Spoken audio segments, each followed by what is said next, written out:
प्रधानमंत्री नरेंद्र मोदी के अमेरिकी दौरे पर आपने जॉन किर्बी का भी बयान सुना है और उसी आधार पर हमारे खास मेहमानों के साथ भी हम चर्चा कर रहे हैं। आपको बता दें, पूर्व राजदूत अचल मल्होत्रा सर हमारे साथ बने हुए हैं और साथ ही international affairs expert Ravinder Sachdev sir भी लगातार हमारे को बता रहे हैं कि आखिर किस तरीके से इस साझेदारी पर विश्व की नजर है। साथ ही major general retired Ashwini Siwach sir as a defence expert हमारे साथ बने हुए हैं और पूर्णिमा नाथ राजनीतिक विश्लेषक इस वक्त यूएसए से हमारे साथ जुड़ी हुई हैं और निशांत चतुर्वेदी हमारे सहयोगी जो कि कोरोना हमें लगातार एक जानकारी दे रहे हैं कि आखिर किस तरीके से अब प्रधानमंत्री नरेंद्र मोदी का आगे का भी कार्यक्रम रहने वाला है। और बिल्कुल, जब जिक्र आपने निशांत चतुर्वेदी का किया तो हमारे साथ खास मेहमान जुड़े हैं, उनके पास हम जाएंगे, लेकिन इससे पहले हमारे सहयोगी निशांत चतुर्वेदी की रिपोर्ट आप देख लीजिए।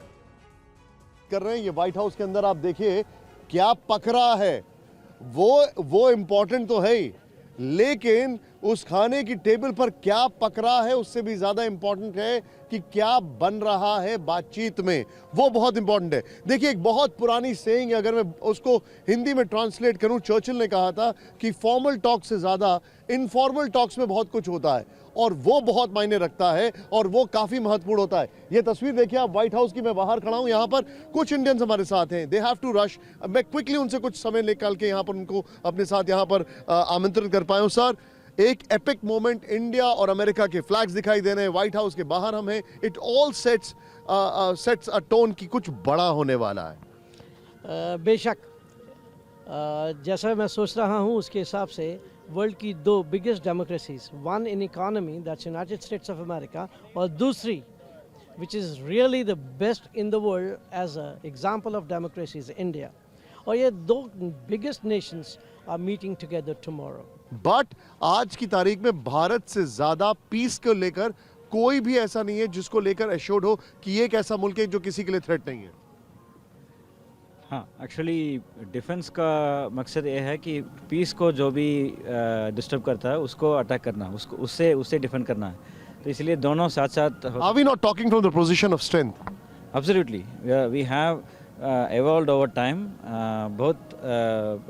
प्रगति हुआ है पिछले 10-15 साल में। रविंदर सर, जिस तरीके से इस जो खास तस्वीरें आ रही है इसके विश्व पर नजर है, ये जो अंदाज नजर आया प्रधानमंत्री नरेंद्र मोदी और जो बाइडेन का, क्या मैसेजिंग, क्या रीड कर पाए, क्या ऑब्जर्वेशन रही? देखिए, रीड तो हम वही कर पा रहे हैं काफी हद तक जो दिख रहा है सामने, जो कि है कि बहुत ही warm relationship. America extra steps, क्या कहो, दर्जनों एक्स्ट्रा स्टेप्स ले रहा है। रेड कारपेट, स्टेट विजिट होती है तो स्टेट डिनर होता है ऑफिशियल, उससे एक दिन पहले एक प्राइवेट डिनर, ये तो एक बहुत ही स्टेट डिनर के ऊपर भी सोने का सुहागा टाइप है। तो ये सारे सिग्नल्स हैं, सिंबल्स हैं, बट इनके नीचे डीप मीनिंग है। तो दुनिया भर में जो ये इमेजेस जा रही हैं और जो एजेंडा दिख रहा है दुनिया भर में, मॉस्को में, बीजिंग में, कराची, पाकिस्तान, इस्लामाबाद, कहीं भी जो इसको देख रहे हैं वो ये देख रहे हैं कि अमेरिका इतने एक्स्ट्रा स्टेप्स क्यों जा रहा है, और आई थिंक सब ये डिकोड करने का प्रयास कर रहे हैं क्या हो रहा है इसमें। बाय द वे भी जो जॉन किर्बी कह रहे थे कि ये रिलेशनशिप फ्यूचर के 10-15 साल को डिफाइन करेगी, और यही बात मैं शुरू से कह रहा हूं पिछले कुछ दिनों से कि अमेरिका ने अब डिसाइड कर लिया कि भारत को अपनी फैक्ट्री बनाएगा डिफेंस की, और भारत से वो डिफेंस के आइटम्स लेगा, क्योंकि अमेरिका के अपने गोदाम खाली हो गए हैं और अमेरिका को आगे जाके चाइना से लड़ना है, तो अमेरिका को वेपन्स चाहिए। अमेरिका की प्रॉब्लम खड़ी हो गई है, बाकी तो हमारी और अमेरिका की जो भी बायलैटरल नीड्स, हमें क्या चाहिए, अमेरिका को क्या चाहिए, उनको हमारी मार्केट चाहिए, इत्यादि इत्यादि, पर अमेरिका की कोर प्रॉब्लम, एक पेन हो गया अमेरिका को कि उसके डिफेंस वेपन्स की सप्लाईज खत्म हो रही है ड्यू टू यूक्रेन को दिए जा रहे हैं। हाँ, और यही वजह है कि जॉन किर्बी को भी हमने सुना किस तरह से अहम साझेदार बताते नजर आए।